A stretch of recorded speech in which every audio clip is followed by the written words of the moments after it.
Welcome to my another video. সবাই কেমন আছেন? নিশ্চয়ই ভালো, আলহামদুলিল্লাহ আমরাও অনেক ভালো আছি। সো আপনারা দেখতেই পাচ্ছেন আমরা কোথাও একটা যাচ্ছি, কিন্তু কোথায় যাচ্ছি সেটা আপনারা বুঝতে পারছেন না। সো যাই হোক, আমি ভিডিওর মাধ্যমেই বলে দিব আমরা কোথায় যাচ্ছি। সেটা জানতে হলে অবশ্যই চোখ রাখতে হবে, সম্পূর্ণ ভিডিও দেখতে হবে। তো এই দেখতে পাচ্ছেন আমার কোলে আমার বরিশালের মনুমা, আর পাশে আছে মনুমার মা, মানে আমার আপুনি।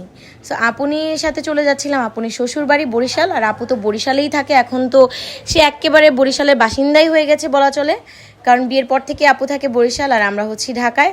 সো যাই হোক, এই যে আমরা বাসের মধ্যে, বাস জার্নি, এখানেও একটা কাহিনী আছে গাইস।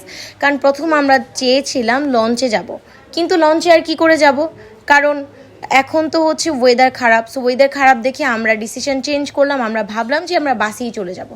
সো যাই হোক, বাবুকে নিয়ে রওনা দিয়ে দিলাম বরিশালের উদ্দেশ্যে। সাথে সাথেই টিকিট কেটে নিলাম, না টিকিটটা আগেই কেটে রেখেছিলাম, তারপর চলে গেলাম বরিশালের উদ্দেশ্যে। আর এই যে দেখতে পাচ্ছেন নদী, এটাকে কি নদী বলে আমার ঠিক নাম জানা নেই। তো দেখতে দেখতে আমরা 4 ঘন্টা জার্নির পর অ্যাট লাস্ট পৌঁছালাম আলহামদুলিল্লাহ বরিশালে। সো এই যে আসতে না আসতেই বরিশালে আমার জন্য দুলাভাই আইসক্রিম রেখে দিয়েছিল।